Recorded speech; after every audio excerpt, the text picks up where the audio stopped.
Maternal ambivalence is completely the norm. It is normal to be ambivalent. It is normal to be 55% or whatever your number is.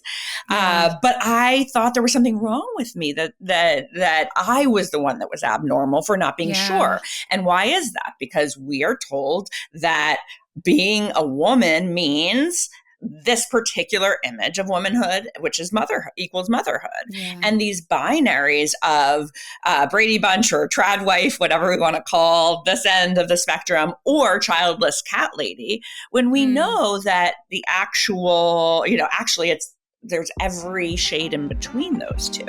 I'm Keltie McGuire, and you're listening to the Kids Are Childfree podcast.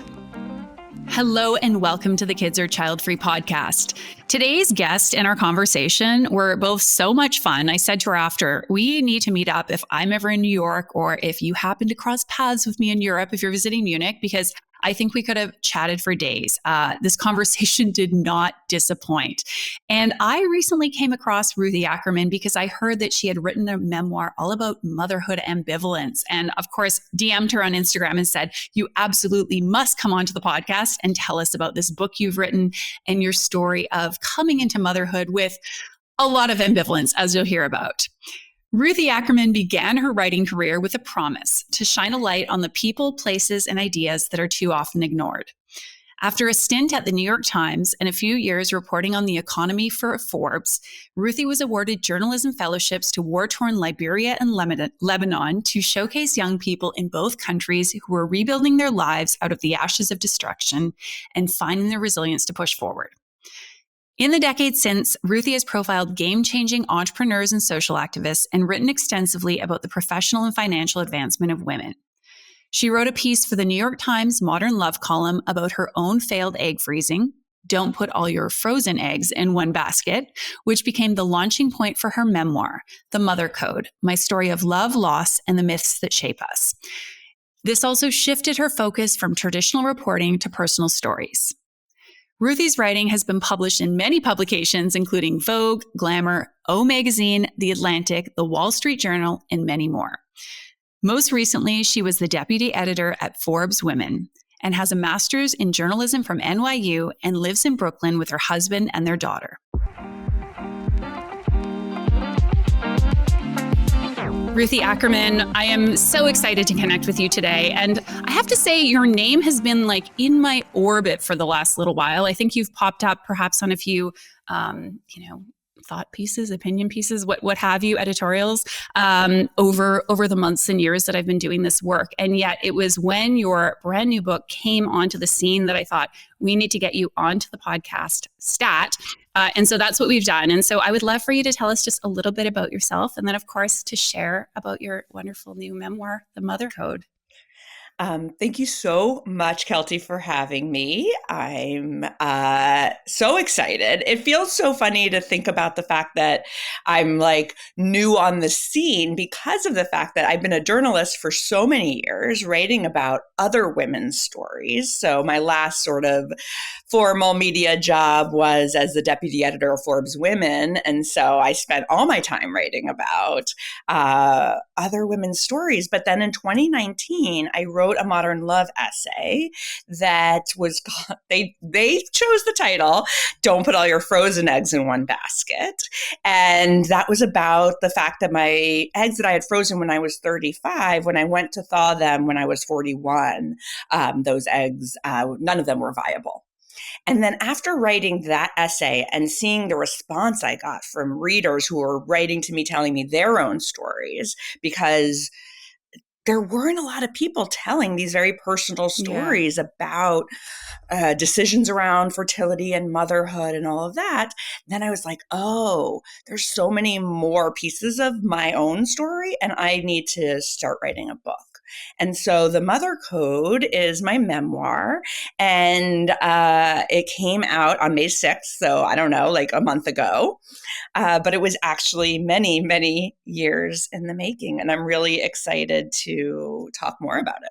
As you and I talked about before we started recording, I said your story and experience with coming into motherhood and this kids or child-free journey that you were on touches on, and your experience was of so many of the different hurdles that a lot of different women individually have to cross. And yet, man, you really went through, I don't want to say all of it, but so much in coming to the point you're at today. And so you are a mother, correct? Yes. And how old is your daughter today? She's going to be 5 in August, and her name's Clementine. Okay. And so how did we get here? Why don't you just tell us, first of all, did you always want to have kids, or kid, I should say? Absolutely not. I was in the hell no camp, I call it, for most of my life. And there were a lot of very good reasons for that. Yeah. One, I don't think society makes motherhood look like a good time. We have to, the images that I've seen, I mean, I'm being like brash about it, but the images that we all see on TV and movies and in our lives is of the self-annihilating, identity annihilating, dream annihilating woman.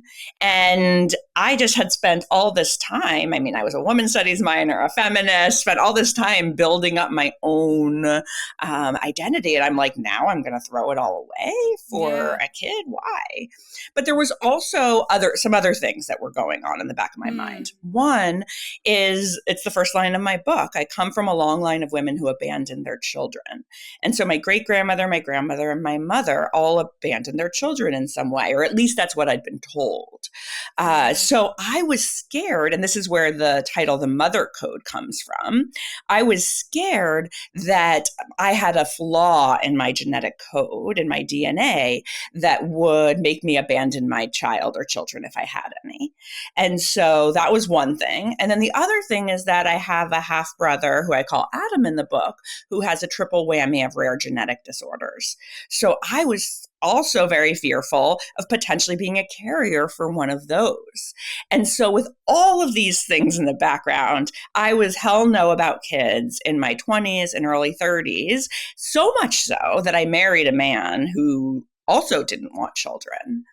And then when I was 35, I said to myself, first of all, there was increasing pressure. I don't think that's like a surprise for anybody who listens to your show or who is alive in the world. Yeah. There was all this increasing pressure. And suddenly I wanted to know once and for all, should I have a child or not? And that was sort of the beginning of the quest of this book, which took me to interviewing fertility doctors, researchers, geneticists, like basically anyone who would talk to me, a masseuse at one point, to ask everyone else whether they thought I should have a child. And ultimately, I did end up having a child, but it wasn't the way I thought it would look. Yeah. I'm smirking, which for people who are listening to the audio, my smirk may have not come through, but if you're watching it on YouTube, you might have caught it. The masseuse, I mean, this is funny, not funny, haha, but like classic in the sense that I think with this decision, so many of us get to a point of desperation where it's like, just tell me what to do, like blink twice if I should have kids, give me some sort of signal. And I think a lot of us intellectually understand that perhaps the decision does not reside outside of us. It's something that we have to find within ourselves. But how do we do that? And so I'm interested for you. I mean, it sounds like all of these kind of, we'll call them circumstances that you found yourself in, between the family history, your brother, the way that motherhood was and is painted on a sort of societal cultural level. Those things conspired to say, this isn't happening. At what point were you able to sort of, and of course you've got to read the book, folks, to like, because there's a lot going on. There's a lot of moving parts. I think I have to go through and give it another listen through. I listened to the audiobook, which I very much have enjoyed. How did you disentangle those other forces from your own desire and actually start to listen to yourself? Like, how were you able to figure out that I do want to be a mom? So the thing that I keep saying, which is not satisfying to anybody, especially to my agent and my editor in the writing of the book, is that there was not an aha moment. And that I actually think we do a disservice to women and to ourselves when we tell them that there's going to be this signal, this alarm clock, this thing. I never felt that. What happened was, once I was married, I had been going to therapy, and I said to my therapist, this whole baby question is driving me nuts. I want to figure this out once and for all. And so there's a scene in the book of me talking to my therapist, and she said, on a scale of 0 to 100, how badly do you want to have a baby? And I just blurted out 55%. And that became a turning point in the book, because for me, 55% did not seem like enough. And the word enough plays a big role in this book. It didn't seem like enough to, basically annihilate every other dream I've ever had for this child. Plus the fact that I would have to leave my husband in order to have this baby because he didn't want a child. Yeah. And so when I said 55%, and I'm like, well, that's not enough, my therapist said, why isn't it enough? That 55% is telling you something. You want a baby a teensy weensy bit more than you don't. So what if you leaned into that? So I didn't feel any differently inside, but I started to have this idea that maybe this whole idea that we have to be all in was misleading or misguided in some way. Yeah. And the thing that I want to point out, because it was a really poignant moment for me in the writing of the book, I don't think I fully realized it until I was writing it, was that even once I knew that I wanted to try, I want to be very specific here, try to pursue a life that might include children. Even once I knew that, I did not go home that night and say to my husband, who I call Evan, my first husband, who I call Evan in the book, I did not go home to him and say, you know what, we want two different things and we're going to have to get divorced and whatever, I didn't end my marriage. No, what happened is I stayed for 2 more years until he left me. And I think that's so important, because I stayed in that marriage because I thought I should. I stayed in that marriage because I thought, Ruthie, why are you pushing for more? And I think that's a key thing, because so many women, we're told that we want so much, we're too much. Yeah. Why am I pushing for more? Why is he not good enough? He doesn't beat me. He doesn't cheat on me. The bar was so low. Yeah, I was going to say, wow, way to aim high, Ruthie. Exactly. But we're told that as women, we're told to accept the crumbs and act like we're given a cake. So this was all, it's like all, what's the word? Like, you put it programmed into us. It wasn't something consciously I was thinking about. Yeah. And then eventually my husband left me. And so in the book, I was like, as I was writing it, like, whoa, I knew what I wanted and I was going to not go after it. And so once I understood that, then became now what am I going to do about it? How do I go after what I want? Yeah. I really appreciate your honesty, both in what you share now as well as in the book. And there's a moment in the book where you make kind of an offhand comment to someone, oh, I left my husband. And then you say, I don't know why I said that. He left me. And I appreciate the honesty, because I think that perfect, if this was a fiction book, it would be like you get all empowered and connect with your truth and you decide to leave your marriage, even though he doesn't beat you and he's like this really upstanding guy. But the reality is, a lot of times we stay in situations that feel like good enough or okay, because to your point, it feels like too much to ask for more. And I love this word you use, more, because I know in the coaching work I do, not just around this decision, but in general, helping people figure out, what do I really want in my life? It's always this sort of asterisk, like, oh, but I already have so much, or I don't want to be greedy, or that feels selfish, or I realize I'm privileged, or.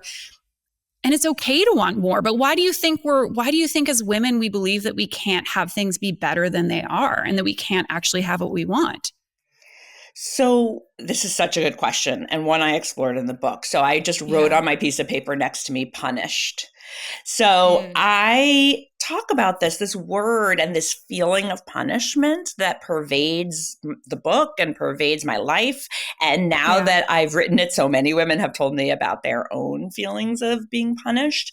And so the idea that first of all, we're told from the time we're young that we've gotten off track, we followed the wrong path, we're too late, we're even like before our life has even started, we've like fucked it up. Yep. So we failed somehow. And that if we don't do the right thing, if we're not the good girl, whatever that means, then we're going to be punished for it. And so there were so many layers of punishment in my worldview. There was the idea that if I decided to have a child and left my marriage, that something would be wrong with my child, that the kind of curse of my family would come to get me, that maybe I would leave my husband and then find out that I couldn't have a child because I was infertile in some way, or that I never found another man to love me. There was a lot of fear of dying alone, being alone, that I was unlovable. And this was the only man in the world that would ever want to like hook his life to mine. And so you probably have, Keltie, you have your own version of this. Yeah, absolutely. But this idea that if we don't follow this prescribed path, that we're going to be outcast or marginalized or worse. I mean, obviously the fear of violence and even death is not an irrational fear, because that happens too. Yeah. Yeah, totally. Okay. And something else I wanted to touch on that you said a few minutes ago that I think is really noteworthy, and I want everyone to be paying extra close attention. This idea of this like aha moment, this light bulb moment, because I agree, this is the lie, which I want to be careful and say that some people do have a life event or an experience or an emotional stirring that leads them to be clear that, hey, either motherhood is for me or the child-free path is for me. But I think more often than not, the more common thing, just like how we were saying that most people I don't think are a hell yes or a hell no, but somewhere in the middle, the more common thing is to really just have maybe, I think of it as like, it's rather than turning on a light switch on off, it's more like a dimmer switch. It's like we kind of wake up a little bit, and sometimes we're thrust into this idea of what that path is. And in your case, I'm sure having your husband leave, it gave you that permission to then be like, well, I guess, I mean, did you have fear about going after motherhood once that marriage ended, or did you feel kind of released from this prison to then go follow what you wanted? No, I had so much fear because I was 30. You're human. Yeah, exactly. No, I was 38 or about to be 38 at the time. And in my mind, I had missed the boat or the bus or whatever mode of transportation. Yeah. So I missed some mode of transportation.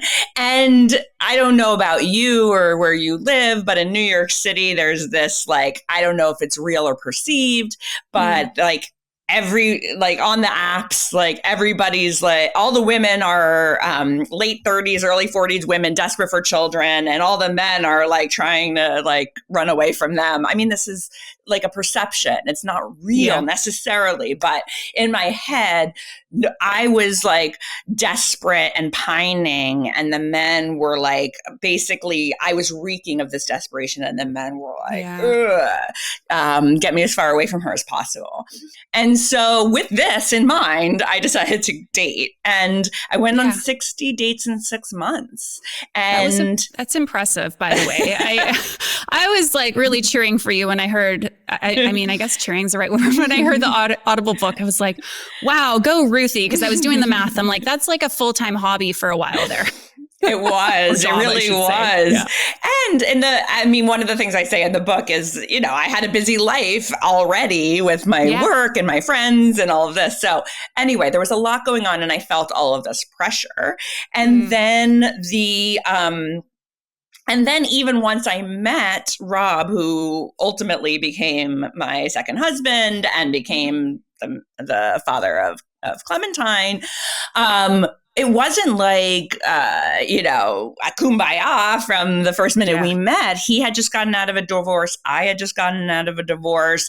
He is 3 years younger than me. He wasn't like, let's have kids right now. So no, that path wasn't easy. And also that I still wasn't sure that I wanted a child. I was 55% sure still. Still 55. Okay. I mean, okay, let's call it 57. 60. Like 57. 60. Okay, but to be clear, and that's what I was curious. So when you're going out and dating, like, is it not though with the express purpose of, I don't want to say finding a baby daddy, but like the idea is like, I want someone who wants to have a child with me, but I also want a partner. Like how did you kind of figure out those priorities? And that's a lot of pressure. Like, how did you feel like you could go about it with like making sure you're making the right choices, if that makes sense? Absolutely. How did I do that? Not very well. No. I mean, how could anyone under that kind of pressure? Yeah. And I know so many women that are in this and have been in this. So how do we make good decisions? I mean, whatever good means anyway. Yeah. But no, I didn't. I mean, okay. So basically it's this very nuanced thing. I was looking for someone that was willing to have a baby with me and wanted that too. But I wanted someone that would also entertain the sort of philosophical and existential conversations of should we, and is this right? And all of that as well. But I also needed to do all of this quickly. So it's like, are you willing? Will you like be in the muck and mess of like, should we, shouldn't we with me? But like, let's like, come on, we got to do this fast. Yeah. Okay. So how did you come to like up to the point, and of course we're going to talk more about the exact of how we get to like you being a mom. There's a few more parts of the story. And again, you've got to read the book for the full shebang. As you were leading up to conception or implantation, if you will, or the moment of the baby is coming, what was the highest percentage you got to before having a child? I realize these are imperfect numbers. Like, were you then like, okay, 60%, let's do this? Or did you get to 80? And if so, what brought that number higher for you? Okay. So, I mean, it's so nuanced. So once my frozen eggs didn't work, that didn't mean that I was like in the hell yes camp. But that meant for me, like, okay, it kind of moved the needle a little bit. And I was like, okay, I must want this. It's again, like a voice talking to myself, my inner self, and saying, I must want this because I want to know what the next thing is that I should try to do to make this a possibility. And so that was after my frozen egg. So let's say at that point we got to like 65%. And then once I got there, then it was like, okay, well, there's IVF.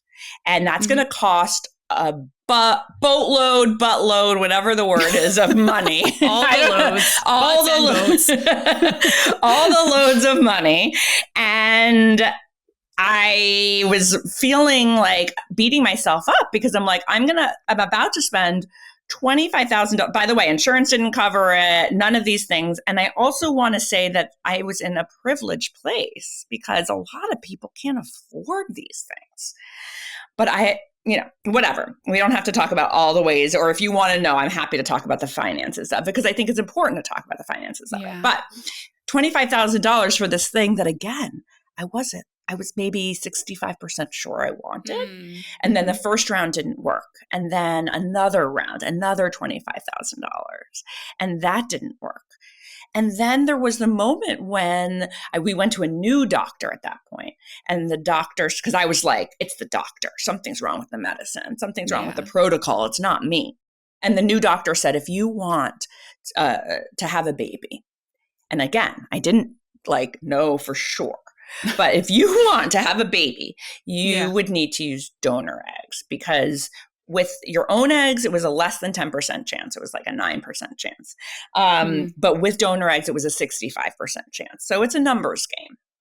And also donor eggs, by the way, are going to cost infinitely more than than IVF with your own eggs. Yeah.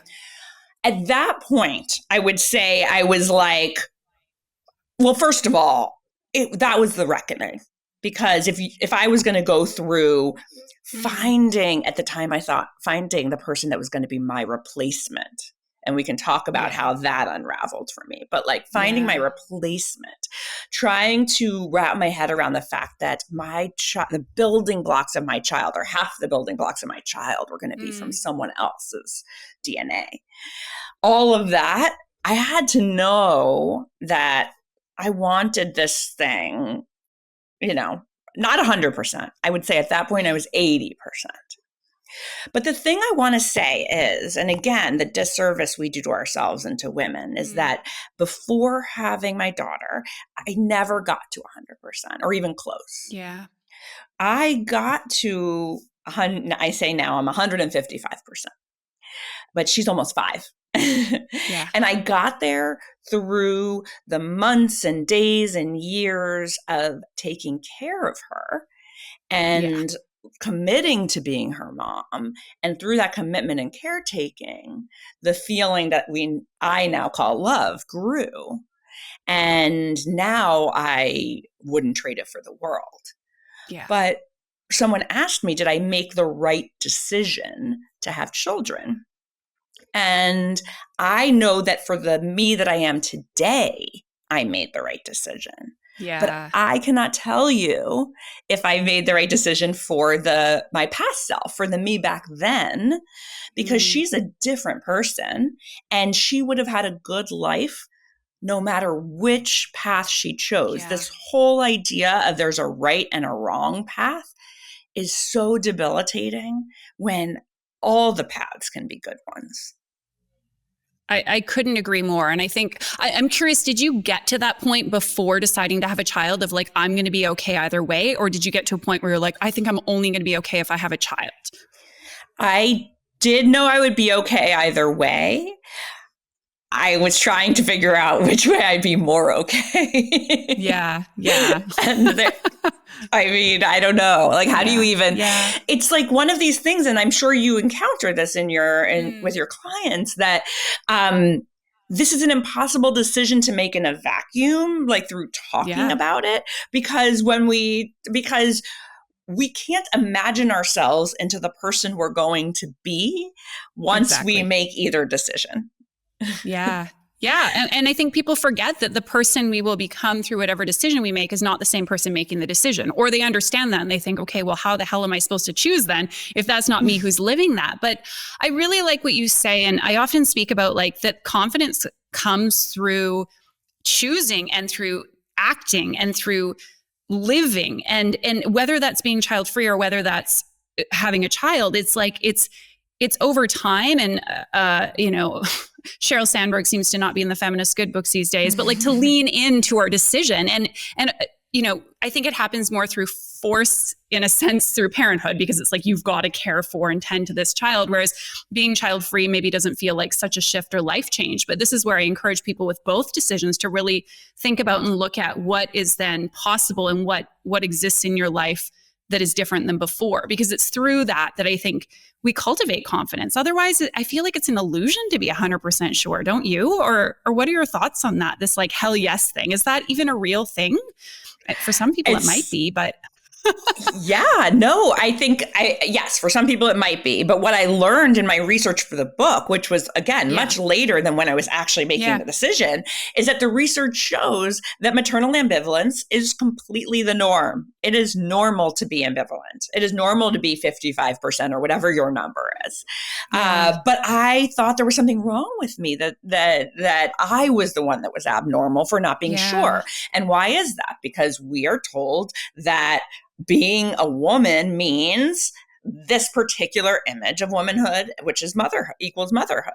And these binaries of Brady Bunch or trad wife, whatever we want to call this end of the spectrum, or childless cat lady, when we know that the actual, actually there's every shade in between those two. And I want to say two things. One, that the title, The Mother Code, started out as referring to the flaw that I thought existed in my genetic code. But by the end of the book, the mother code came to mean for me the idea that there are as many narratives on the road to deciding whether or not to become a mother as there are people. Yeah. And the mother code doesn't mean you have to end up with a baby. The mother code really refers to the kind of winding path that so many of us take. And it refers to our own sort of generational inheritance from our mothers and their mothers. It refers to our decisions around whether to become mothers. And like I said, it has nothing to do with whether or not you end up with a child. Yeah. And so this is the like big takeaway for me from writing the book, and I hope for you and others from reading the book, is that actually that there's no binary, there's no good path, because there's so many paths, and we need all of them. Yeah. And the other last thing I was going to say is that limbo, whatever the limbo is the soul crushing, hard place to be. Once we make a decision, whatever that decision is, I think that can, that's what feels like freedom. All right, I have a very important invitation to make, and that is to join us for one of our upcoming Kids or Child-Free workshops. If you have not attended one of these 2-hour workshops and you are unsure whether you should have kids or stay child-free, this is the next thing on your to-do list to getting clear on the right choice for you. Head to kidsorchildfree.com. I will also link to our workshop page in the show notes and get all the details on this 2-hour live online workshop that's going to help you get more clarity and direction in terms of whether a future with kids or a future without them is the right path for you. Tickets are only $45, and we have these workshops every month or two, so you should be able to find a date and time that works for you. If you can't join the upcoming date, make sure you sign up for emails so that you can get notified when the next date is announced.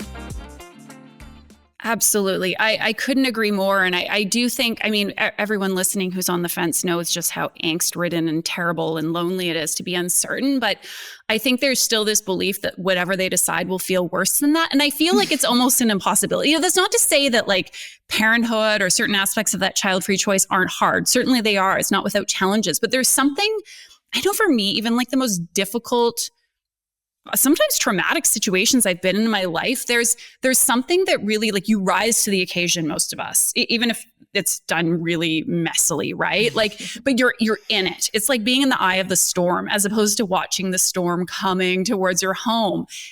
There's something that you're just in it. You have no choice. Whereas thinking, oh God, is it coming? Do I want, that's something else that I feel like in some ways is worse, that anticipation, that anxiety, that indecision. That's right. That's right. So, I don't know any way around it. And especially like if your listeners are anyone. Tell us the ways. I know. If your listeners are anything like me, like I obsess and I like stay up all hours of the night thinking about these things. So I don't know how to help you get out of the limbo if you're in it. What I know is for myself is that I read all the books, and if you look in my bibliography and notes section at the end of my book, my like copy editing team was like, oh my God, this is like so many books. So I read all the books. I talked to the doctors, the geneticists, the researchers, the masseuses, the people, and still I was no closer to making a decision. Yeah. So I don't think it's more information. I think you said this in the beginning. It comes from inside, but it's okay that you don't, like, in your inner voice doesn't know. It just has to pick a direction. And how do you do that? Cheryl Strayed talks about the ghost ship, right? Yeah. And I don't know if you talk about that on your podcast. I'm sure you do. But like, which ship do you want to get on? Yeah. Or by the end of your life, which ship do you want to have been on? Yeah, that's another good question to ask. No, I agree. I don't think there's any one surefire way, and you say it very simply, but there is a truth, and we choose, we pick. And I think sometimes I agree that we can get overwhelmed and downtrodden with so much information, but it can also sort of be like an inflection point for us and a chance for us to feel into or think into like different aspects of this decision that we may not otherwise. And I know Granted, I'm on the other side of my decision now, but it's just so refreshing that you've created and shared what's not just a story, but it's your life and this memoir of the ambivalence, and that I mean, even just you saying like it's super normal. I'm going to have to tap into all of those resources in the back of the book, because I know, speaking with countless people every week about being on the fence, I know that it's normal. And yet the belief is still that we're outliers. And what I'm hearing from you, I mean, do you have anything you can reference us? Like, I don't know, a stat you can throw out there about ambivalence and how many women actually grapple with this, or folks in general? Yeah, I mean, I'd have to find the page, but there's a study that I quote in here. I have my little book here, just so It looks you all can see beautiful, the it. mother code. Are Thank those you. little pairs of chromosomes? Or am I Yes, they're getting my little pairs science of right? Yes, they're little pairs of chromosomes, but it's really funny because other people that saw the cover were like, "Are they baby socks?" And I think that works too, because the mother code. But then also people thought it was like pills, but mental health is a theme in the book, and so Yeah, that also absolutely. works. So I can find the stat for you, All but right. there's a study that Mhm. that I quote in here where yes, it's absolutely the norm to be Yeah. ambivalent. But and also, why are we as a society so against uncertainty? We Yes. why does capitalism and the patriarchy, or whatever you want to call this thing we're in, tell us that we shouldn't be uncertain? Isn't all I of totally life agree. uncertainty? Yeah. It's so funny. And I've seen a couple of these, like, I don't know, memes or tweets or whatever we call these random things that come through our feed saying, more people need to get comfortable with saying, I don't know enough about that. I'm not sure about that. And it's so true. And yet that really exemplifies the fact that so often we feel like we have to be the expert, the armchair expert. We have to feel like we know about everything. And there's way more that we don't know than stuff that we do. And being comfortable, I think it's an act of bravery to be like, I don't know. I'm not sure. I'm mixed up. I'm ambivalent, whether it's about this or anything else. Totally. I just spent a It's real. weekend. It's so real. I just spent a weekend at Omega Institute with Elizabeth Gilbert, who, Oh, man. you pray, love Elizabeth Gilbert, but also she just wrote her 10th book. So she, and by the way, when I say I just spent a weekend, 500 of us just spent a weekend, but I felt like I was alone in the room with her. She said something, she said, don't know, can't know.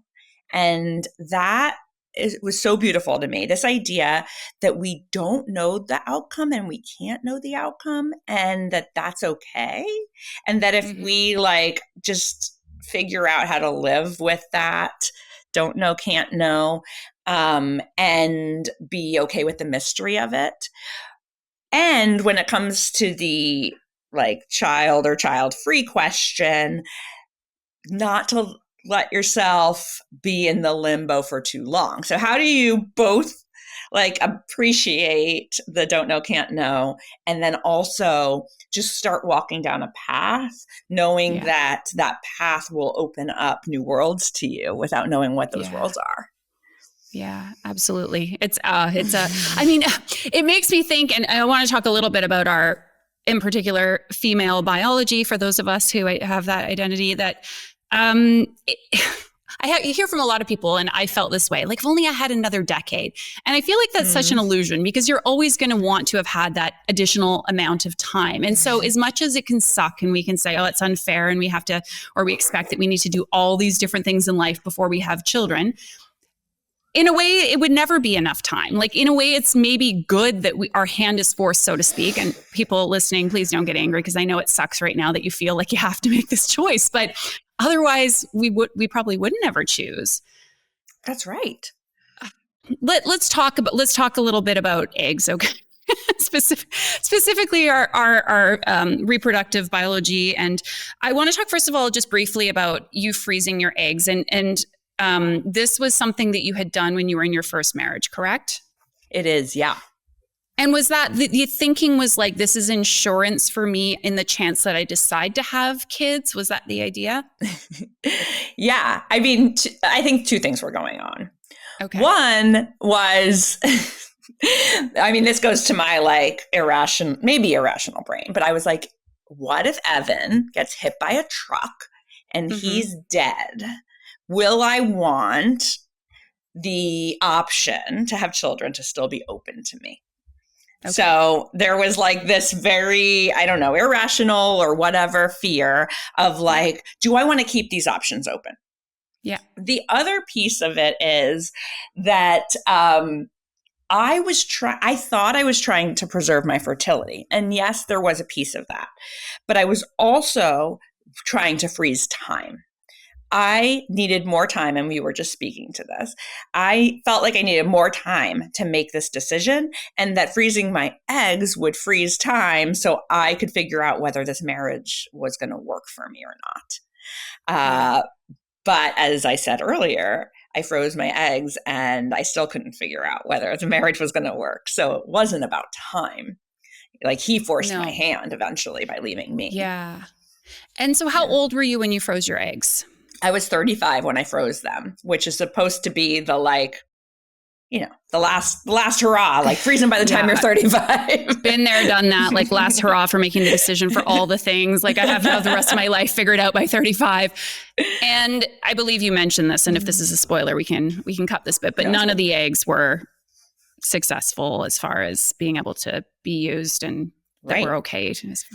So I thawed them with my now husband, Rob, when I was 41. So 6 years later, and none of them were viable.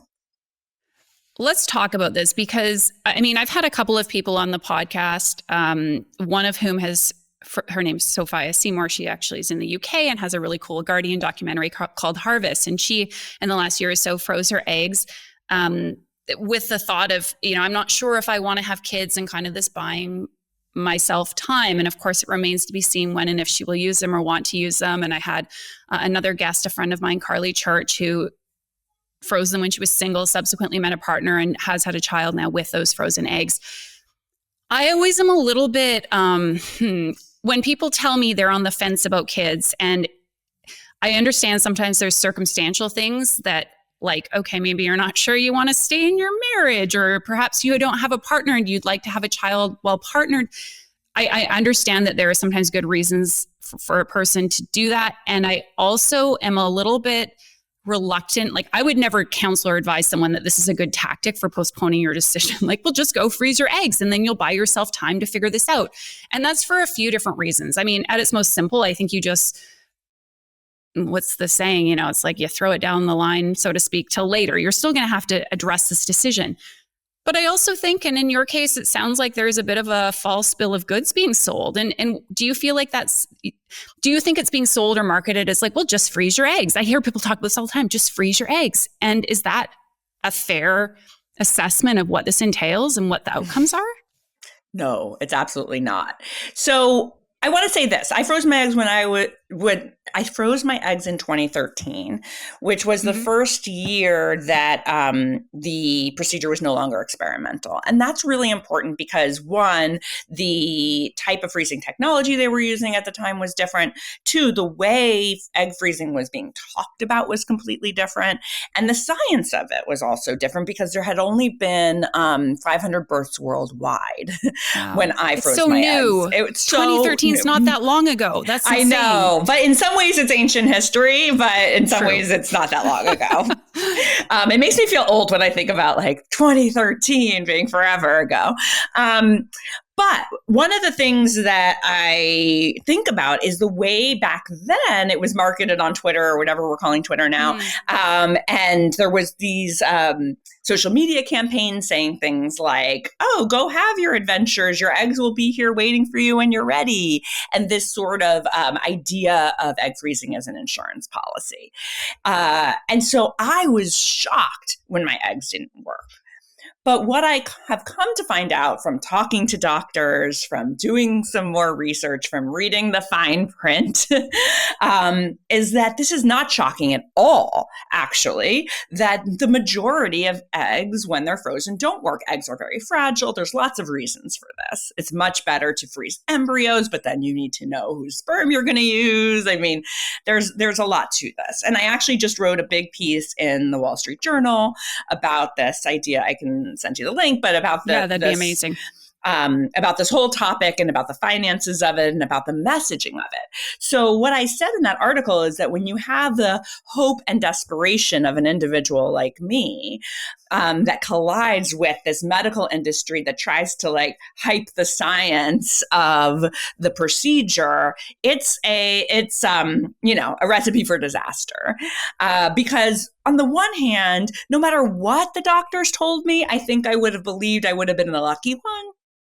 And at the same time, I wish the doctors had been really clear with me, like, you know what, this is a tool in your fertility toolkit, but this is not the be all end all, like something real like that. Because what happened was there's like the fertility calculators you can find online, which I think it's like, don't do it, because what is that going to tell you? But the fertility calculator with the egg freezing calculator, whatever it's called, told me that I had an 80%, I had 14 eggs, and I froze them at 35. And when you put in the numbers, I had an 80% chance of success. Well, being someone who doesn't understand statistics, that sounded amazing. Well, it turned out I was in the 20%, but nobody could tell me whether I was going to be in the 80 or the 20. Just 80 sounded good to me. So it's like my own naivete mixed with my hope and desperation, and then the reality of science and what little we know about fertility. So that's one thing I want to say about it. I'm not against egg freezing. What I want to make clear is that it's one of the tools in the toolkit, but we need to be clear with ourselves. It's not freezing time, because if, like me, at 41, you find out that your eggs don't work, and then by then you decide you really want to try to have a baby, it's much harder at 41 than it would have been at 35, or obviously the younger the better. Yeah. Okay. And so you sort of left us off a few minutes ago. We're jumping around, of course. There's never a perfect way to tell all these stories. This is perfect. This is how a memoir is written, right? It was sort of like little snapshots of different points in time. You ultimately decided to pursue the egg donation route. And you mentioned you want to share a little bit about some of the different, all the different kind of feelings and thoughts that you contended with, because thank you for sharing this in the sense that, and when I say that, I'm mindful that can come across as like, this is something you should keep a secret. And also, I mean, I've had women who've been on the podcast who've shared that they've ultimately conceived through egg donation. And that's often something they want to keep private sometimes for reasons, always for reasons I can understand. I appreciate this is a very personal choice, but I admire you speaking openly, because I think it lends itself to the fact, or is a reminder that, and you say this to yourself in the memoir, we see these women who are having babies into their late 30s, their early 40s, their mid 40s, and we think it's totally possible. Yeah, for some it is. And also we don't hear about those cases in which someone doesn't end up with a child. And also we don't understand the means and the cost to which someone has gone to have said child. That's what we don't see. We're just like, oh, look, how amazing. So I realize I'm kind of setting this up from a few different angles, but I'd love to hear from you about your experience with egg freezing and why you've chosen to speak openly, or pardon me, egg donation, why you've chosen to speak about it. Yeah, because so my experience was this, and I started to say it earlier, that this new doctor I had gone to said that if you want to have a baby, Ruthie, if you want to give birth to a baby, now I want to make sure I say this, there are other ways to become parents. There's fostering, there's adoption, there's all of these. And if we had all the time in the world, I could tell you, or just read the book about why I wanted to give birth to a baby. So once we get to that point, it's like, okay, if you want to give birth to a baby, the chances of doing that are much higher if you use donor eggs. So what were some of the things that went through my mind? Number one, there was a little bit of a sense of relief, because as I talk about in the book, I thought there was this flaw in my genetic code. And so I say in the book, like, I have a family of addicts and assholes, and like, I was trying to be funny. Like, I have a family of like all these messed up people, right? But at the same time, it's like, they're my messed up people. They're the people that I know and love.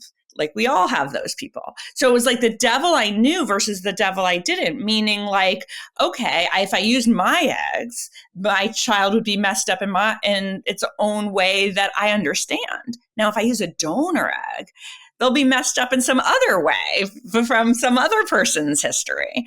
And so I was so torn about that. And then there's the whole voice in my head, which we talked about a lot during this episode, but like what's wrong with you? Why can't you have a kid the natural way? And natural is another word that I kind of unpack in my book, because it's like, what's natural anymore? I have no idea. Yeah. And then the other piece is the shame and silence. I knew nobody who had used a donor egg, or I didn't know that I knew anybody that had used a donor egg. Of course, now I do. And people that I hadn't known until I started opening up about it. It turns out they did too. And so again, I saw all around me these women that seemed to be having babies at all kinds of ages. And I talk about positivity bias. I thought that somehow I could snag the golden egg too. And so I think it's so important, both for, I was going to say like for younger women, but it's so important for anybody to understand that that there isn't a guarantee, that there isn't a guarantee in any of this, that donor eggs are an option and a good option. And that for me, it was the only option I had of having a child biologically. And yet there were many kind of larger philosophical, existential questions I had to figure out. Everything from what did I want to be able to choose about my child, from the sex to the like, did I want to try to figure out if my donor went to an Ivy League college and therefore my resulting child would somehow be smarter? I mean, there's like all kinds of stuff you get into when you start going through this realm. To the idea that the voice in my head that was like, maybe your body or the universe is telling you shouldn't have a baby because that's why you're not able to anymore. Like I had to get over that voice, this kind of punishment voice again. Yeah. So I don't know if that answers your question, but I think the shame and the silence, the reason why I talk about this is because, again, I think we as women are told we're not doing it right. And what I want to say is that this is another very good right way. Yeah. Just as right as any other way, I guess is what I mean to say. Absolutely. Yeah. Yeah. I feel, you mentioning like all the different kind of angles in which you've explored and questioned just this one singular important but piece of your decision. This is, there's layers upon layers in this book, and I can only urge anyone who is on the fence about kids to read it, because some of the things we haven't talked about today, but that I hear from people is like, yeah, what if I have this history of intergenerational trauma? And sort of a legacy generally sounds like a positive thing, but a bad, sense of this is not the legacy I want to continue forward. As you shared, your brother, Adam, as you refer to him in the book, has a trifecta of different disabilities and developmental disorders, which I hate these terminologies. Me too. I never quite know how to pinpoint that. But these are questions a lot of people ask as well, whether it's something they've experienced or witnessed firsthand, or just in general, like just in general, what is my child going to be like? I think this question around the egg donation, it begs the question of what do we have control over and what don't we? Because ultimately there's so much we can't control. You talk a lot about the control piece and this need for certainty and this forcing of letting go when we encounter this kids or child-free question. I had to think about, the idea of parentification and how for some of us, we feel like we really had to parent our parents and how that causes a reluctance of like, do we want to be doing this again? There is so much here. You talk about postpartum depression. So like, really, this is going to be like the go-to book. I'll be putting it on I have a kids or child-free book guide. It'll definitely be joining the other books on that list. So for all of that, which we won't have time to touch on today, I highly encourage you to read it. And of course, to hear Ruthie's beautiful story. Before we wrap up, tell me, you were 55%, now you're 155%. How, and your daughter Clementine is now 5. can you, and I'm sure it's hard to do, but encapsulate motherhood for us and what that experience has been for you in a few words or sentences? You can take a few paragraphs if you want. No, I don't think so. No, it's right. You can't. Yeah. No. I'll say this, that all the hard things that I thought would be hard are hard. I mean, that you can't get around it. Yeah. But I also want to say that there was, and I actually wrote this earlier in my notebook, why can't we do stuff with kids? Because you had said something about having another decade, then we'd be able to like do all the things we want to do. Yeah. And one of the things question. I was just thinking about is like all the ways that I am still able. Now I have one child and I have friends who have 2, 3, 4, 5 children. And they're like, well, you don't get to do all the same stuff. So, but one child is a valid option as well that I think a lot of people don't consider. So it's worth exactly. Yeah. So what I want to say is like, I still read books. I still sit down and drink my coffee. I still do things. We travel. You still write books too. I still manage to write a book. Again, we have to. There's privilege. There's all of these things that, of course, are part of that as well. But we also travel. Rob and I love to travel, and we still travel with her. And so I think there's this, and I talk about this in the book, the either or, like you can mother, but then you have to give up everything else. And I want to really dispel this idea that you have to, you can't be yourself and mother too, whatever that looks like for you. And so we still do all kinds of things with her. So I think that that's really, really important. When you ask, like, what is parenting like? It's like, yes, all the hard things, plus a boatload of really joyful things that I never thought were possible because we don't see those images enough. Absolutely. So I think the question I would like everyone to leave with is a kind of who's to say it has to be X, Y, and Z. Whenever this idea comes into your head, like, oh, I can't travel with kids. Who's to say? I can't have a life without children. Otherwise, I'll be a freak or whatever the thing in your head is. Who's to say? And I want to say one more thing, which is that we didn't touch on, which is the partnered versus solo parenting idea.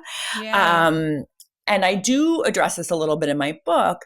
When I was going through this decision, I felt like doing it with a partner was the only way for me that felt true to me. But I want to say that so much has changed in this 10-year period. And it's easy for me to say on this side of things with a partner and a child.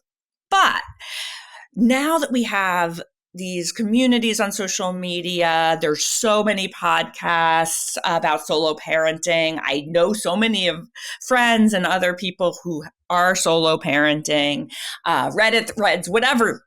There's just more talk, and the shame and the silence around it has really been lifted in a lot of ways, not fully, but in a lot of ways. I want to say that would have been, I think, to myself now, that would have been more of a factor, and I might have gone that path if I was making that decision now. Not to say that I don't love this particular life, but going back to what we're talking about, there's many ways to have a good life. I think I would have been more open to solo parenting if I was doing it now rather than 10 years ago.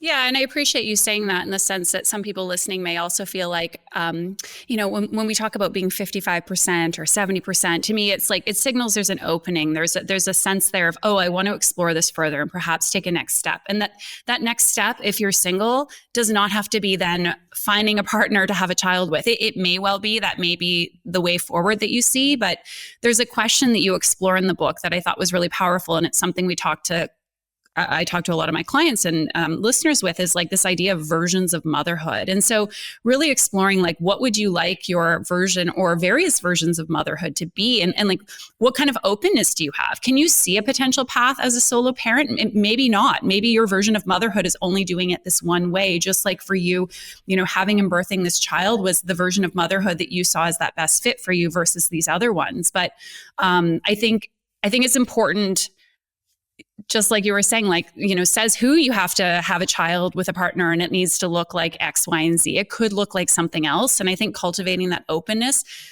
I know it's not easy when we're exploring this kids or child-free question to explore all the possibilities, but it's not entirely binary. There are different possibilities and paths that live within those two seemingly opposites. Absolutely. Absolutely. And then also to add on to that, and I know we have to go, but the other thing, the question I was asking myself when I was writing this book changed from should I have a child to is there a way to have a child that looks different than society shows us? And so there's a chapter 10 called Outlaw Motherhood, where I say to myself that I always thought not having a child was a radical act. And it absolutely can be. But my question shifted to, can having a child also be a radical act? And where are the examples and role models of women and people who did motherhood differently?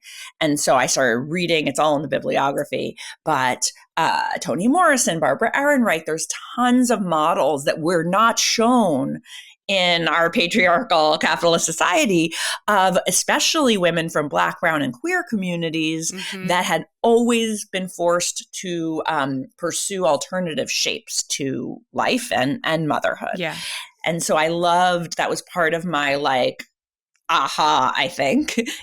There's no aha, but if I had to pick an aha, part of it was like, oh, there's all these people doing it in these other ways that were not shown because it doesn't fit the whitewashed, literally version that society wants us to believe in. Yeah. I found that chapter was really powerful. And I also very much appreciated the examples that you shared and gave, because we do, when we think about picture perfect motherhood, it's so often a very class-driven, focused, white, heterosexual view of motherhood. And the fact that, to your point, it can be and still is in many ways for all of us, no matter what our background is and what our identity is, there can be a radical outlaw nature. And I don't know, the chapter name is fantastic, by the way. No, you had my attention when I was listening. I'm like, ooh, I want to be an outlaw mother. I'll be an outlaw child-free person, extra outlaw. That's right. We're all outlaws. Yeah, absolutely. Well, I think just by really exploring and questioning this decision and not just taking either path as a given, you're an outlaw for doing that for whomever's listening. So if you want that title, I feel like I need a sheriff badge, but mine says outlaw. The sheriffs take care of the outlaws. My analogy doesn't really fit, but I'm running with it. It's okay. Yeah, well, it works. It works. I can have whatever badge I want. That's right. Ruthie, is there anything else that you'd like to share with us today, or any parting words for our listeners? I've been writing in all the books that I've been personalizing, there is no wrong path. And so I want to leave with you all with, there is no wrong path. Whatever path you choose is a good one. Amazing. All right. Well, tell us one more time the name of the book, where we can find it, where we can find you. And again, we'll link to all of those places in the show notes. Yeah, the name of the book is The Mother Code, My Story of Love, Loss, and the Myths That Shape Us. You can find me at ruthieackerman.com. You can find the book at all the places you buy books, but I hope you buy it from an indie bookstore near you. And on Instagram at ruackerman, ACKERMAN. Amazing. Well, thank you so much for joining us today. And I really hope that everyone will pick up and perhaps also gift a copy of this book, because it's really a beautiful story, memoir. It's so important what you've created. And I thank you for sharing your story with us. Thank you, Keltie, for having me.